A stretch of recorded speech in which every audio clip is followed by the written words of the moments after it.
Hi, welcome to the podcast where we discuss the ups and downs of starting a new business in later life. Today we are talking about the silent pressure crushing so many midlife entrepreneurs, juggling aging parents, families, work, life, all without the systems to hold it together. My guest is Louise Monaghan, founder of Dead Organised, who helps overwhelmed people in the sandwich generation to build simple, humane systems that take them out of the chaos and back into control. If your life admin is running you instead of the other way around, this conversation will show you the system that will make everything lighter.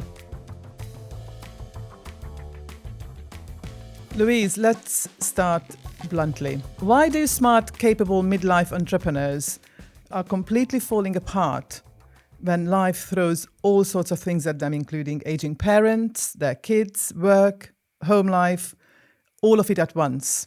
I don't know if we're falling apart. We've never been taught or shown how to deal with this stage. We don't talk about it. And it's something that it seems crazy to say it, but it's almost like we don't expect it. And it's the only thing in life, it's a privilege to grow old. The statistics show that 100% of us are going to die. Absolutely. So it's a sure thing. But we don't talk about it. We don't want to talk. I don't want to talk about it either. In your experience, is there a reason why we don't want to talk about either our death or our parents' death? From what the research I've done, different cultures are much better at doing that, and talking about celebrating life, and it is part of life. And I think people with a lot of faith, it's maybe different for them and how they handle it. I suppose it's just not a comfortable topic. And it's not something we're ever taught how to do. We're not even taught how to talk about aging. And one of the things I do in the workshops is the word old, get people to write down, what does that mean to you? What picture does that draw up? What color?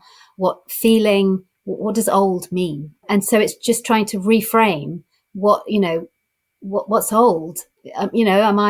I'm 57. Am I old? I remember thinking of people in their 50s when I was in my 20s. That was old. Perception is an interesting thing, isn't it? And a couple of weeks ago, I interviewed a gentleman called Ian, and he said, I'm 67 now, but I still think like a young person. And I want to act like a young person, but of course my body's kind of telling me otherwise. And it's kind of like, what do we perceive to be old? Like I call this podcast like New Business in Later Life. What is later life? I consider myself to be in later life because I'm over 50. And it's just the sheer fact that I'm closer to the end than I am to the beginning. And there's nothing sinister about it. It's just a fact, isn't it? Yes, but exactly. Do I consider myself to be old? Absolutely no way. No, and it is a mindset thing. And it's certainly, there's a lot of talk about, Generation X, which is what we are. And I was reading something recently about how we are like the middle child, the naughty, the middle child's always the awkward one. And we're stuck between the boomers, millennials, I think. So Gen X. So we're the troublemakers, and we're the ones who are going to, spice things up. And I kind of feel that's what we're doing. And we also have a very different relationship with our children than we do, Gen X does, with their parents. Yes, so I think I second that. Just the other day, I read an article about how our generation has seen the most amount of changes in this world. Yeah. Like going from a completely, not even analog, but, like a everything digital, like literally absolutely everything digital, to now not just being digital, but AI really embedding itself into our lives. We've lived through the greatest experience, but then how does it affect us when it comes to sort of dealing with family issues and private life? Certainly for me, when I've got to this stage and then realized, how lucky I've been to have only just got here now, and I've never had to do any care thing. There are lots of people younger who go through life having to care, and that's really not appreciated enough as to what that involves. And I think, like the fact that we've come through, we didn't grow up with the internet, but we learned how to use it, and we grabbed hold of it. Now I'm in this stage I wanted to shake it up. I don't want care homes. I don't even want it to be called a care home. I don't know what will happen, but care home, people are calling them groovy care homes, but just somewhere like, some club. You want to end up in a Soho House or something. We don't want to end up in a care home that smells of wee and is playing, Vera Lynn songs. We want, something more when we're older. It begs the question, like, how on earth are we going to stop ourselves becoming incontinent when we get to that sort of stage? well, we can. We're learning more about, hormones and estrogen and, all these facts that I'm learning that, we don't have to be incontinent when we're old. We just kind of presume that, you get old and that's what happens. And, the more I'm certainly not medical, but the more I'm reading and learning, you don't have to be. And our lifestyle, is so important as to how we age. Do you want results quicker and prefer a private deep dive? Alongside my group programs, I offer one-to-one mentoring. To find out how to work with me personally, please use the link in the show notes. I'm really interested that you picked up on that. So what kind of systems do we need to be better at to manage our health in order to age better? Because my background is hospitality and food. So I'm coming into this from the customer care, customer service, customer experience angle. I'm not coming at this from medical or legal or financial. I'm in the system and I just think this is rubbish and I don't want this for me when I'm old, and I don't want my kids to have to deal with this. Just wanted to sort of emphasize that, like in my teachings, the physical health part of my method is, the nutrition and hydration is a very integral part of physical health. Exactly. So yeah, please elaborate on that. I've been looking at ultra processed foods and more recently and going to lots of lectures. I was part of a round table at the House of Commons a few weeks ago, and about changing how we educate our children in this area, understanding the damage of ultra processed foods and understanding the importance of going back to basics, of going back to cooking from scratch, which has become something that people think is too expensive, takes too long, it's a middle class hobby. And so if you're seeing something on the shelf that says low fat, that says healthy, that you're just going to grab it. And the correlation between our diet and dementia, which is the biggest cause of death in the UK, the correlation is huge. It's not causation, but we need to look at things like that. I've even seen articles that kind of diabetes is very strongly linked with dementia, and people don't realize that just simply eating sugary foods and anything that can trigger diabetes. Again, I'm not medical either, but that's really quite thought-provoking how something seemingly unrelated can cause something like that. Yeah, and you look at the figures in Italy, for example, where the intake of ultra-processed foods is far less than it is in the UK. Practically non-existent.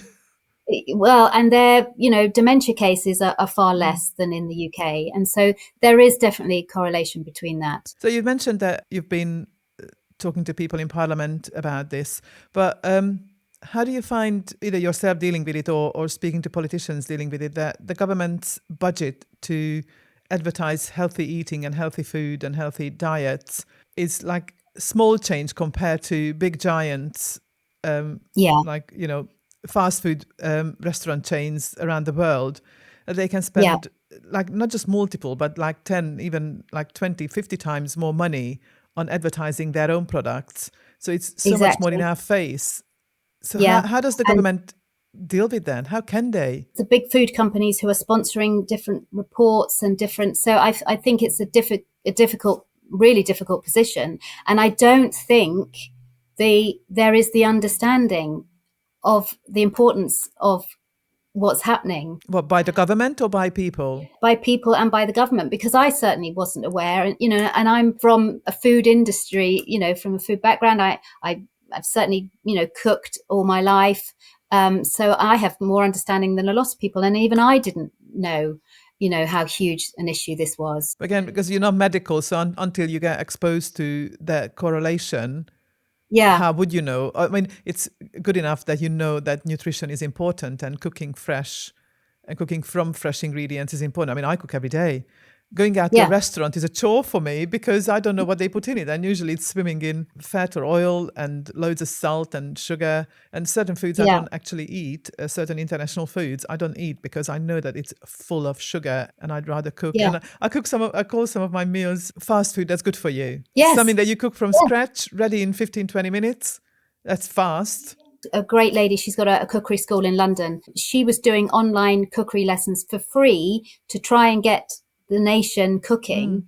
You know, she was building up. So she, on the Monday, she was teaching you how to make, you know, dough, how to make a pizza base, and then a tomato sauce the next day. And then we built up, you know, Friday night, you made your own pizza. And so you can still have pizza, you can still have cake. Yeah, a pizza that you knew exactly what was in it and on it. Exactly. And that's all it is. It's just not having, you know, all, you know, so many ingredients that you can't pronounce, you know, all the preservatives in there that are giving it a shelf life. And then if you're in a rush, if you're trying to feed your family and you see something that says low fat or healthy, then you're just going to grab it off the shelf and you're not going to read all the ingredients. No. And you're just going to think you're doing the right thing because it says low fat or it says healthy. Or So how does it affect us, like midlife and later life entrepreneurs, when we are building systems, building our businesses? Showing how easy it is to lead a healthy lifestyle, which doesn't mean, you know, being a gym bunny or, you know, being able to fit everything in. And part of what Dead Organised is about being organised. And that is certainly something that I did for my aunt when I started caring for her. I got so obsessed by her diet, her nutrition. And she was, when the carers came in, she wasn't hungry. So they made her some god awful sandwich, or they just gave her biscuits. And so I ended up batch cooking. And because she lives in Manchester, I'm down in London, you know, I wasn't able to be there. And so I would just make food that the morning carer could put into the slow cooker in the morning. And then by the afternoon carer coming, it would be ready and she could have something. So I knew she was having a hot meal. Yes. But it's stuff like that. It's sort of thinking ahead, which is a bit of a pain in the ass, but it's thinking ahead and then, you know, being a bit organized. And we could be the same in our lives as entrepreneurs. I would say, do you think that's what people find difficult, is finding the routine and finding the organizational skill in themselves to plan? Yeah. Or how do people balance work life and business life, like having a routine in one side, but maybe not having a good routine on the other side? Yeah. And I think that's really common. And I think one of the other things we talk about at Dead Organised is having a family meeting. So you're kind of treating it like a business to start with, which is so uncomfortable and it's so weird. And somebody has to lead that. So sometimes it's easier if it's someone not in the family, but who understands, so that if you are caring for, you know, if you're in this stage of life, and, you know, the best time to do it is when mum and dad are well and everyone's Get prepared. And you get prepared and you have these meetings.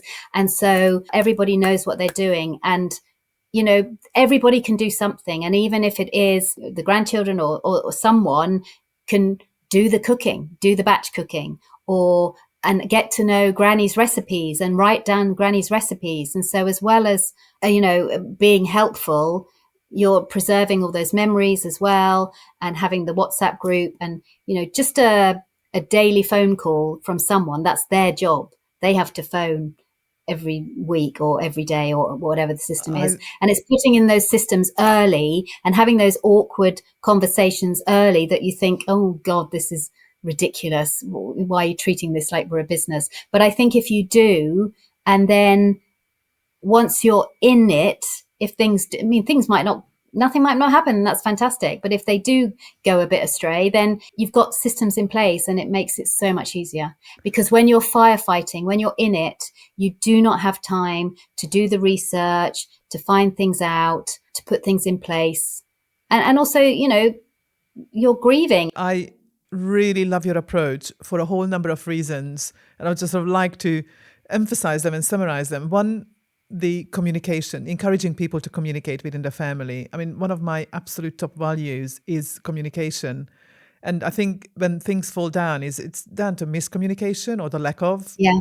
So encouraging that to happen, as you say, it's kind of a bit like along the lines of, repair your roof before it rains, because by the time it rains, it's too late, isn't it? Yeah. It's exactly the same Absolutely. principle. Yeah.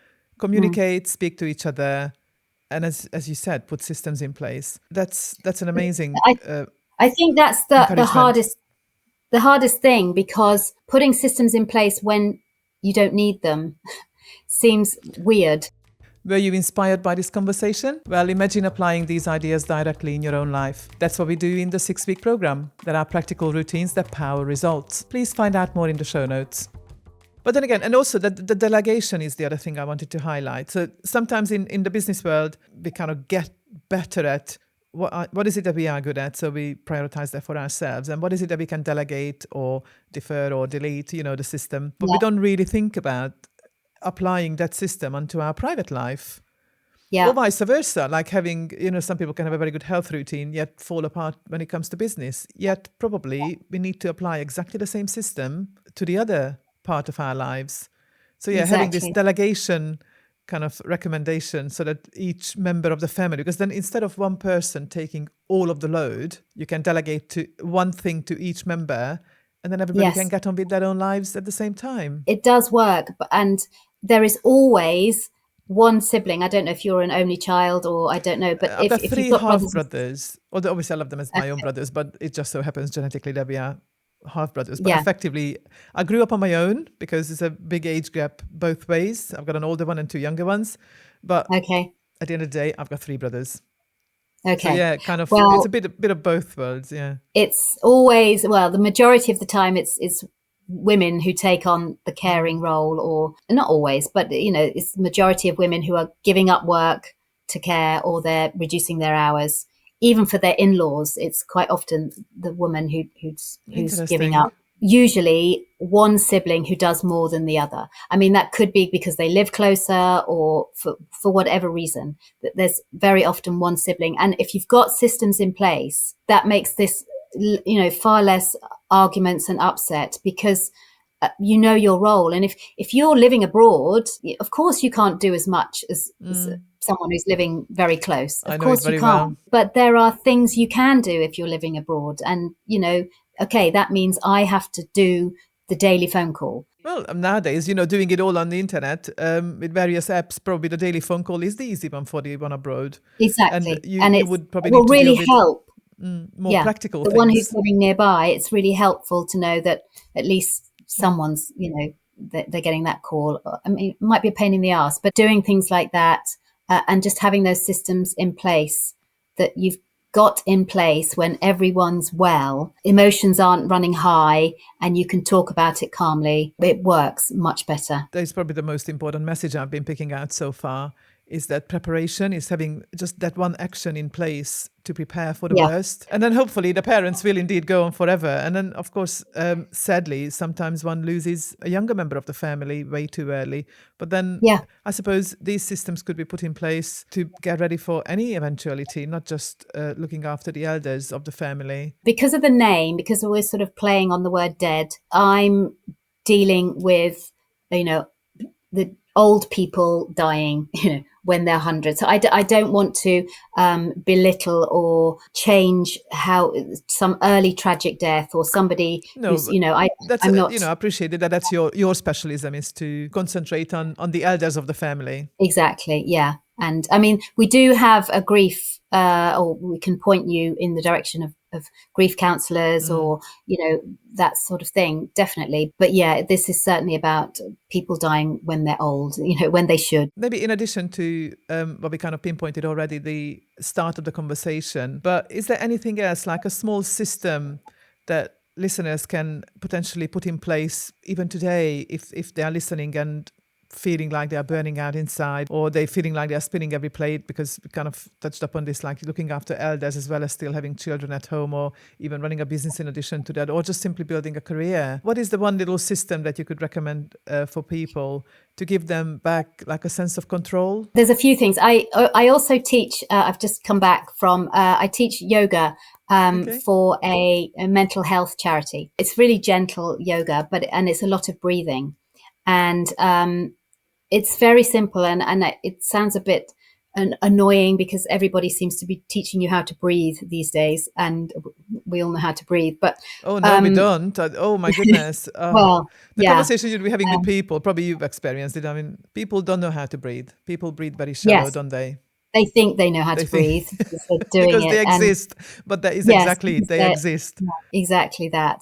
And so it does start with us breathing and teaching people how to breathe. I have a little thing I show about breathing into your tummy, but having those systems in place. So you start with breathe. You cannot make good decisions if your nervous system is, as we live like this so much these days, full of tension, curled up. We've got this, oh, I've got to do this, oh, I've got to do that, oh, I wish I hadn't done that, oh, I wish, all those thoughts. And it's coming back to the present. Right now, we're here, we're fine, everyone's doing okay. And it's kind of like the part of the mental health management, isn't it? So that you can manage stress considerably better. So it starts with that, and then we have a fantastic declutterer. There's something called death cleaning, which Swedish death cleaning, dagning, which is death cleaning.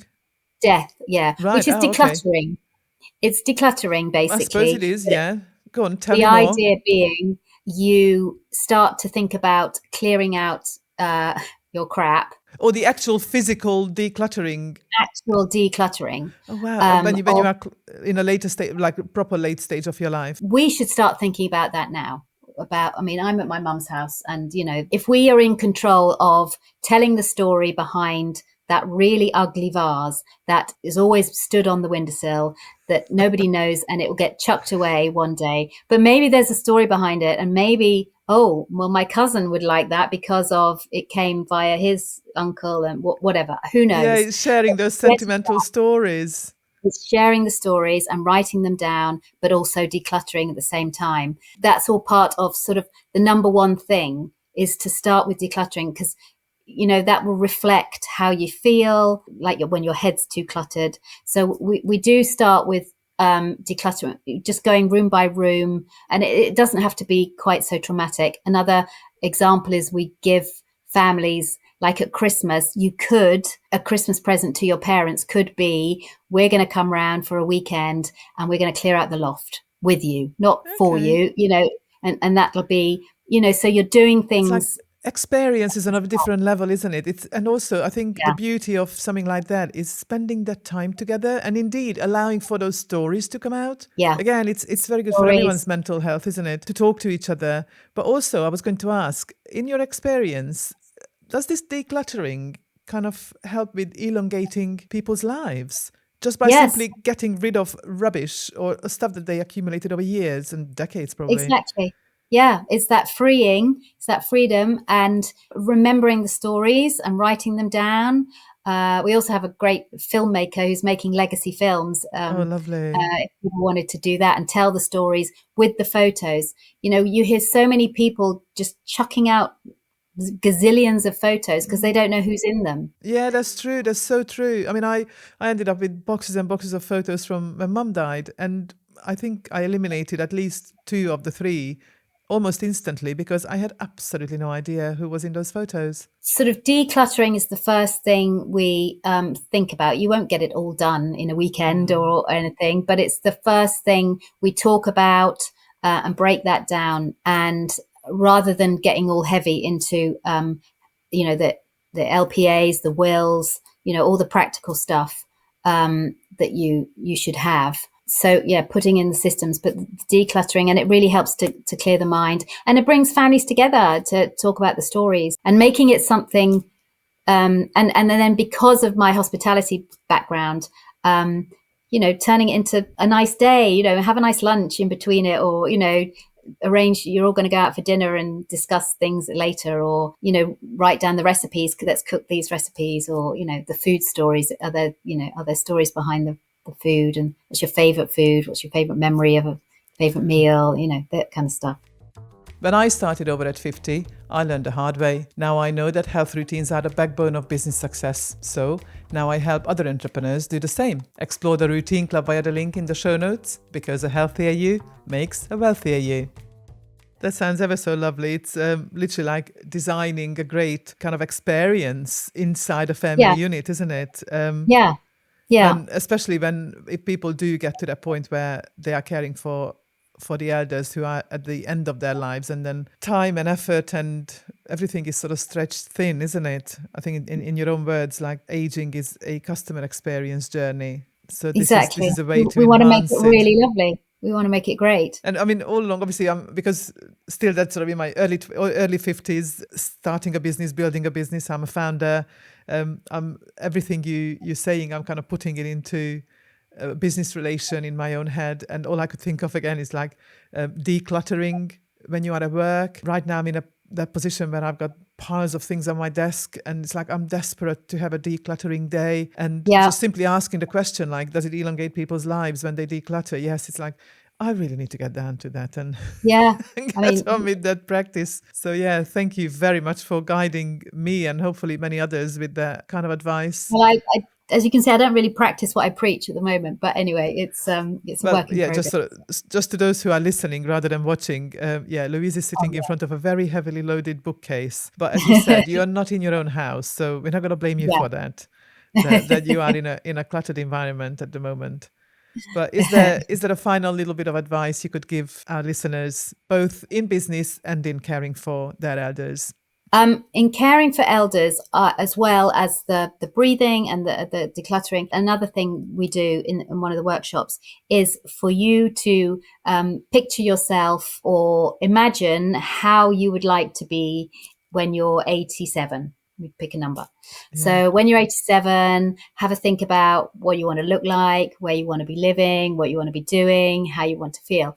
And, just sort of draw that picture in your head of who you are at 87, and then think about, come back to the present and think, well, I presume you didn't say, oh, I want to be, in some grotty care home. I want to be, feeling like I've lost my independence. I want to feel lonely. I want to feel, you don't want to feel that way. So that hopefully, definitely not. You can change how you feel about, a loved one who's maybe you're struggling if they've got dementia, but they're struggling too. So, change. They don't want to be like that. So I see what you mean. Is that understanding that it's not a want. Understanding it's just something that happened. If it's really tricky, if you're really struggling with an older, parent, then also if you at the same time, if you want to feel that way when you're 87, then start putting the things in place now. And it comes down to your diet. You don't have to go mad. Just little things in place, and the decluttering yourself. Just go through. Do I really need this, or shall give it away, or sell someone else that they might like it, and start thinking that way. Have a robust health routine that looks after every area of your health. That is my mantra anyway. Yeah, absolutely. Louise, thank you so much. I really appreciate your insights. I think a couple of them have been quite eye-opening.